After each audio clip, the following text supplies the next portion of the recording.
నమస్తే, welcome to Vishwam TV. నేను మీ journalist Uday. యాదికొస్తున్నవే గద్దరన్న, బాగా యాదికొస్తున్నాం అంటూ ఇవాళ తెలంగాణ సమాజం అంతా రవీంద్ర భారతి బాట పట్టింది.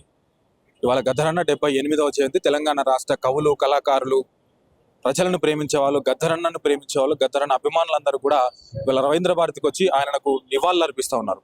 మాట్లాడుతూ నాతో పాటు తెలంగాణ విద్యార్థి ఉద్యమ నాయకులు సుమన్ శెట్టి గారు ఉన్నారు.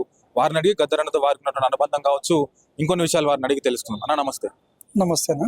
ముఖ్యంగా గద్దరన్న గురించి నేటి సమాజం ఏం నేర్చుకోవాలంటే ఏం చెప్తారు? ఇప్పుడు ఉన్నటువంటి విద్యార్థులు కావచ్చు, రాజకీయ నాయకులు కావచ్చు, రాబోయే తరం కావచ్చు, ఏం నేర్చుకోవాలి గద్దరన్నను చూసి?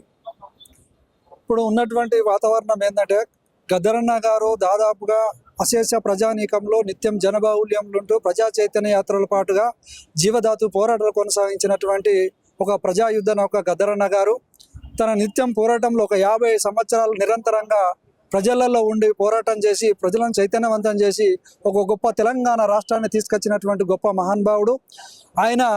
ఎవరికి ఏ సమస్యలు వచ్చినా, మహిళా సమస్యలు వచ్చినా, కార్మికులకు సమస్యలు వచ్చినా, విద్యార్థులకు సమస్యలు వచ్చినా, ఏదైతే మన రైతులకు సమస్యలు వచ్చినా, మరియు నిరంతరంగా కుల సంఘాలు కానీ, ప్రజా సంఘాలు కానీ, వామపక్ష సంఘాలన్నింటినీ ఏకం చేసి దాదాపుగా మొత్తం ప్రజలలో ఉన్నటువంటి ఏదైతే సమస్యలు ఉన్నాయో ఆ సమస్యల మీద పోరాటం చేసి పరిష్కరించినటువంటి గొప్ప మహానుభావుడు. అదేవిధంగా తెలంగాణ ఉద్యమం కూడా మలిదశ తెలంగాణ ఉద్యమంలో 69 ఉద్యమంలో కూడా పాల్గొన్నటువంటి వారు.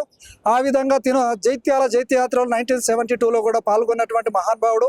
అదేవిధంగా ఇంద్రవెల్లి మహాఘటనలో కూడా తన సభకు వెళ్తున్నటువంటి కార్యక్రమంలో కాల్పులు జరిపినటువంటి ఆ సంఘటనలో కూడా తప్పించుకొని వెళ్ళిపోయినటువంటి మహానుభావులు. అదేవిధంగా మలిదశ తెలంగాణ ఉద్యమం 1997లో అప్పుడు భువనగిరి మహాసభలలో తెలంగాణ గురించి పాట పాడుతూ తెలంగాణ గురించి తన చిందులేసినటువంటి మహానుభావుని ఏదైతే జెమినీ టీవీ గారు తన ఇంటర్వ్యూకి పిలిచి తన గంటారావంలో తనను నువ్వు ఒక గొప్ప కమ్యూనిస్టు కదా, నువ్వెందుకు తెలంగాణకు మద్దతు ఇస్తున్నావు అని అంటే, నన్ను కన్నా నా తెలంగాణలో నా తల్లి తెలంగాణ, నా తెలంగాణకు నిజాం ప్రభువు కానీ ఇప్పుడు వచ్చినటువంటి ఆంధ్ర వాళ్ళు కానీ నిరంతరంగా మోసం చేస్తున్నారు కాబట్టి మాకు తెలంగాణ కావాల్సిందేనంటనని నీళ్లలో, నిధులలో, నియామకాలలో మాకు అన్యాయం జరుగుతుందని పోరాటం చేసి కొన్ని వేలాది మందిని చైతన్యవంతం చేసి తన సభను భువనగిరిలో జరిపిన తర్వాత ఈ జెమినీ టీవీకి ఇంటర్వ్యూ ఇచ్చిన తెల్లారే తన మీద కాల్పులు జరపడం జరిగింది. ఆ కాల్పులలో 6 బుల్లెట్లు తనకు తగిలిన తర్వాత మరి ఎప్పుడైతే అందులోకెల్లా 5 బుల్లెట్లు తీసేసి ఇంకో బుల్లెట్ 6వ బుల్లెట్ వెన్నుల్లో ఉంచుకొని నిరంతరంగా 25 సంవత్సరాలు కూడా తన మృత్యుంజయుడిగా ఉండి తెలంగాణ ఉద్యమం వైపు అన్ని కుల సంఘాలను, ప్రజా సంఘాలను, వామపక్ష సంఘాలను, ఈవెన్ పొలిటికల్ పార్టీలను కూడా ఏకం చేసి తెలంగాణ రాష్ట్రం వైపు ఏదైతే తన వరంగల్ డిక్లరేషన్లో నన్ను గన్న తల్లులారా తెలంగాణ పల్లెలారా నీ పాటనే వస్తున్నానమ్మో అని పాట పాడుతూ మళ్ళీ 7-8 నెలల తర్వాత ఎప్పుడైతే వరంగల్ డిక్లరేషన్లో కొన్ని లక్షలాది మంది 10 లక్షల నుంచి 15 లక్షల మంది వచ్చినటువంటి ఆ మీటింగ్లో మళ్ళీ గొంగడేసుకొని మళ్ళీ పాట పాడుతూ మరి ప్రజలందరినీ కొన్ని లక్షలాది మందిని చైతన్యవంతం చేసినటువంటి గొప్ప మహానుభావుడు. అప్పటి నుంచి పడితే మరి తెలంగాణ ఉద్యమంలో మరి 2001లో మేము ఉస్మానియా యూనివర్సిటీకి గద్దరన్నను చాలా సంవత్సరాల తర్వాత ఉస్మానియా యూనివర్సిటీకి తెలంగాణ ఆటపాట మీద తీసుకెళ్ళినటువంటి వాళ్ళం. ఉస్మానియా యూనివర్సిటీలో కొన్ని వేలాది మంది విద్యార్థులు తెలంగాణ ఉద్యమం పట్టడానికి మరియు తెలంగాణ గురించి నిరంతరంగా పాటలు పాడుతూ మాట్లాడుతూ ప్రజలను చైతన్యవంతం చేయడానికి గద్దరన్నను ఆదర్శంగా తీసుకొని మేము పోరాటాలు చేయడం వల్లనే ఈరోజు తెలంగాణ రాష్ట్రం రావడం జరిగింది. గద్దరన్నతో పాటుగా మేము 2007లో సంస్కృతి మహాశాంతి యాత్ర అనే 200 మంది కళాకారులు, దాదాపుగా 200-300 మంది విద్యార్థుల మందరము ఖమ్మం జిల్లా నుంచి ఏదైతే ఆదిలాబాద్ కోల్ బెల్ట్ వరకు దాదాపుగా 4 రోజులు మేము సంస్కృతి మహాశాంతి యాత్ర బయలుదేరడం జరిగింది. దాని పద్ధతిలోని కోల్ బెల్ట్లో జరుగుతున్నటువంటి అన్యాయాలపైన కానీ, తెలంగాణలో జరుగుతున్నటువంటి అన్యాయాలపైన కానీ నిరంతరంగా మేము ప్రశ్నిస్తూ కొన్ని వేలాది మంది, లక్షలాది మందితో మీటింగ్లు అరేంజ్మెంట్ ప్రజలను చైతన్యవంతం చేయడం జరిగింది.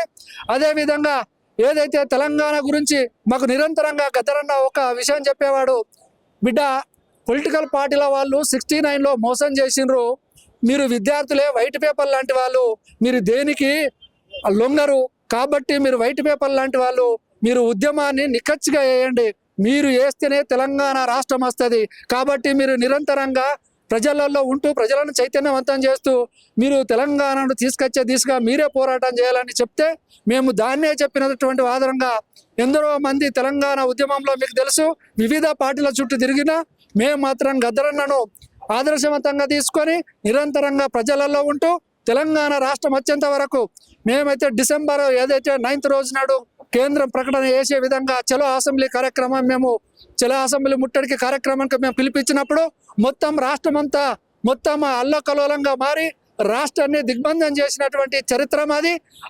అదే రోజు నాడు అర్ధరాత్రి కేంద్ర ప్రభుత్వం మేము తెలంగాణ ప్రకటన చేస్తున్నామంటానని కేంద్రంలో ఉన్నటువంటి కాంగ్రెస్ ప్రభుత్వం అప్పుడు ప్రకటన చేయడం జరిగింది. మరి ఆంధ్ర పెద్దలందరూ అప్పుడు ఎప్పుడైతే ఎమ్మెల్యేలు ఎంపీలందరూ ఒక నాటుగా మారుతూ మళ్ళీ మేము అందరూ రాజీనామాలు చేస్తున్నామనంటే డిసెంబర్ 19th రోజు నాడు మళ్ళీ అది వెనుక వెళ్ళడం జరిగింది. అప్పటి నుంచి నిరంతరంగా ఏదైతే తెలంగాణ ఉద్యమంలో అప్పుడు ఉన్నటువంటి వ్యక్తులందరూ కేసీఆర్ గారు కూడా ఏదైతే ఉద్యమం చేస్తూ నిమ్మరసం తాగిన తర్వాత మళ్ళీ విద్యార్థులందరూ మళ్ళీ ఏకమై నువ్వు నిమ్మరసం ఎట్లా తాగుతావు, మా రక్తాన్ని తాగండి అని చెప్పి మళ్ళీ విద్యార్థి లోకమంతా ఉస్మానియా యూనివర్సిటీలో నిరంతరంగా మరి ఉద్యమాలలో కొనసాగినప్పుడు అప్పుడు పోలీసులు మా దగ్గర లాఠీచార్జి జరిగితే మా తలలు వలిగిన కాళ్ళు చేతులు విరిగిన నిరంతరంగా ఉద్యమాల్లో ఉన్నటువంటి వాళ్ళం.